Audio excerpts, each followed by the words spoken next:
can forget everything I ever said about this whole nation going to hell in a haystack because it doesn't give it justice. Okay? We are headed straight down to the fiery pits of the underworld in a 55-gallon drum of racing fuel right now. If you think anything else, you're ignorant. I have been completely shut off from posting videos for the last 21 days. Why? Because I posted a video that was 100% the truth. Everything about it. Y'all could have fact-checked the entire fucking thing and 100% of it would have come back right. It got taken down because I upset some snowflakes out there. I put a little heat to the fire and their little candy ass melted. That's what happened. But see, I don't know if that was supposed to silence me, but I still got a lot of shit to say. All right? Number one being that the amount of lazy fucking people in this nation is unnerving to the hardworking man out there.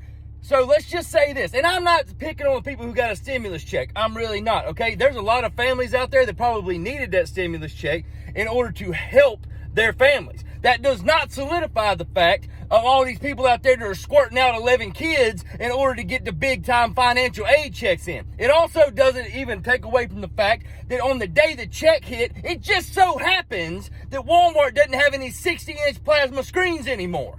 You can drive down the road right now and every single fast food place you come by says help wanted in the window. Why? Because you're paying these son of a bitches to stay home more than if they went to work. Great image. Great message we're sending to us. I mean, just right on the dot.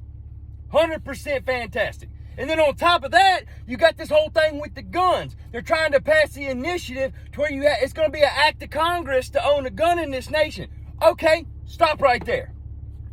If we're going to make it an act of Congress for me to have a rifle to go hunting to put food on my table or to protect my family with a different weapon, that's fine. Let's make it an act of Congress. But what's good for the goose is good for the gander. We're putting it all the way across the board, which means them some bitches that are coming into this nation, make it an act of Congress on them.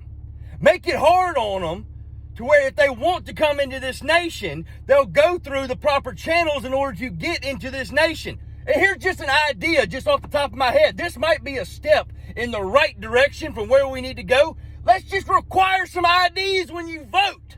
That would be a huge step in the right direction. One time, I got into an argument / conversation with a gentleman during my little hiatus from Facebook about the whole gun control thing right now. Okay, they're trying to make it to where law enforcement can come into your house and seize your weapons without a warrant. That's fine. That's all well and good. It probably ain't going to go real well, but y'all can try. But I got into an altercation with this man who has different political views than me, and that's fine. He don't have to think like me, and I damn sure don't have to think like him.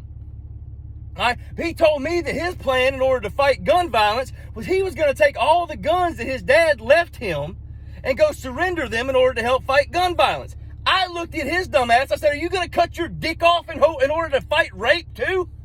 He just stared at me. He said, it's not the same thing. I said, it's exactly the same fucking thing. The only difference is that media is not telling you to cut your dick off. They're telling you to give up your guns. Stop being a sheep. Whew. Shit.